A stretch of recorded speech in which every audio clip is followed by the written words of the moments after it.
Malawi Brief. Good morning. This is Kamlepo Karua.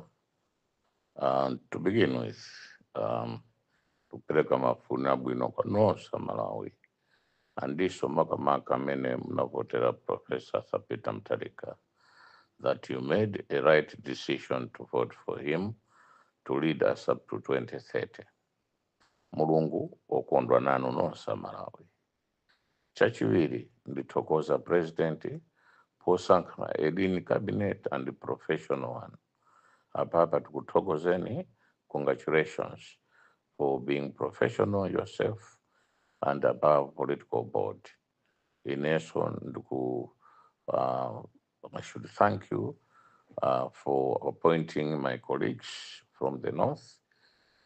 That is the way how to go, especially Rumpi district has benefited, but I am saying what a president you are. Rumpi, Chitipa, Karonga, Mustadandaure, we are all one. Nkata Bay, Mzimba, we are all one. Mzimba, there are two cabinet ministers from Mzimba, Aloy and Mrs. Msomera Ngwira. What a cabinet it is, what a lean cabinet and a professional one. Thank you, Professor. TPT is a program of Make Malawi Great Again. Now, tindi information yambiri ndinasoa 2 days, 3 days chifukwa ndimalandira my information that I've never seen before. Hey, our country is rotten. Ndalandira ma video amene ajambura chimanga Malawi muno, ma warehouses ama fertilizer, ndrama kumene zili, ma accounts anditumizira, anthu amene amafuna abere chisankho maina awo, ma telephones awo, china chilichonse ndatumiziridwa. Tuziwa china chilichonse chimene was put in place for Malawi kuti panopo tikunena zina ma assassination attempts, anthu amene amafuna aphedwe, anthu amene anali pa list yophedwa, zonsezo talandira kuma Make Malawi Great Again. Koma katulusidwe kake kamaumboni amene wawa chifukwa tikugawananso ndi fiscal police kakhala kovuta chifukwa tiwapasa police maumboniwo koma ife sitinganene ma WhatsApp umo ma voicemail ayi, ifeyo tiyena kuchura chabe kuti kwakuti kuliroteni, kwakuti kuliroteni, kwakuti kuliroteni.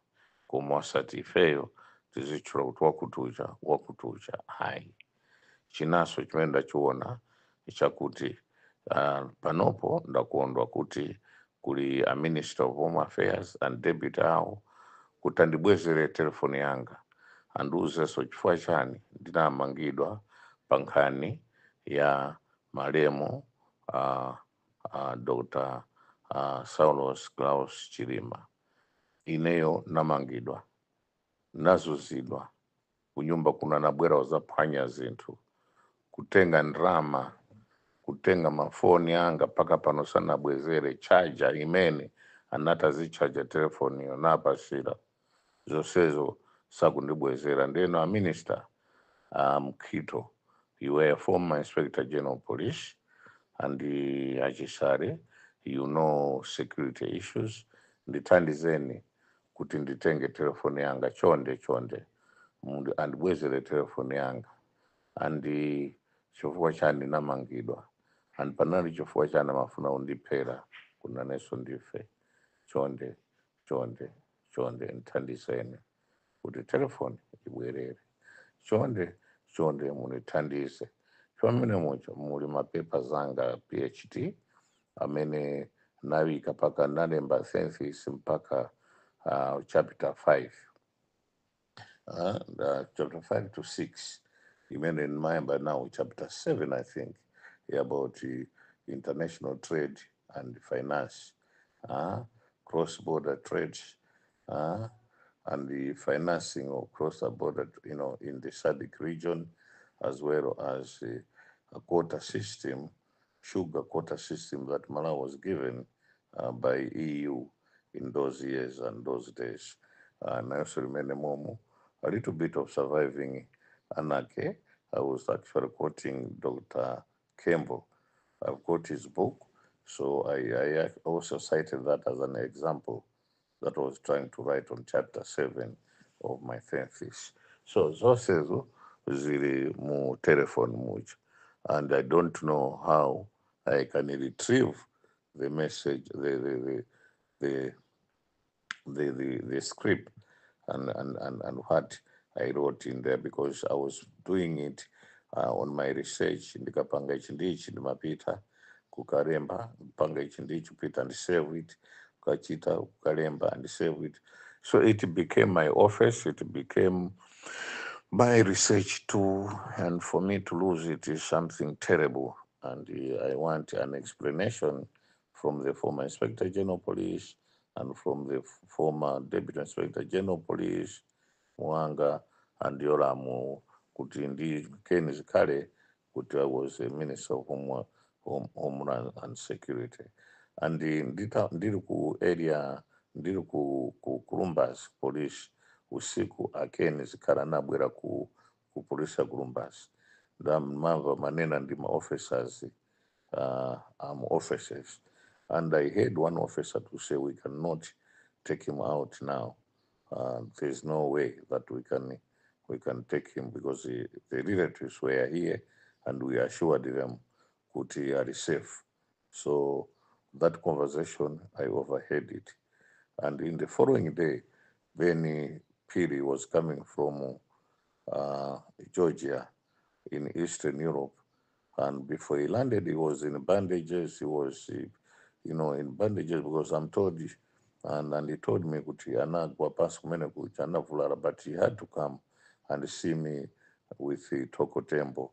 Taimene amachoka kunja kungochita landi ndege, they came to see me. Thank you very much, Ben Piri and the Toko Tembo. Pazimene mnapanga. You showed love.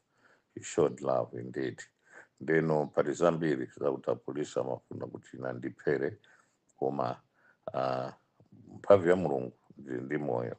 Ine bwezi kulibe panopo, bwezi you are celebrating without some of us, like Chilima. We are celebrating today because Chilima is not there, and Chilima is not there while we are celebrating. Mosiriza, kuvota kumene anavota Malawi is because people are angry. MCP sina chite bwino. People were very angry with MCP. People were very angry with the death of Chilima. People said enough is enough. Now let us maintain that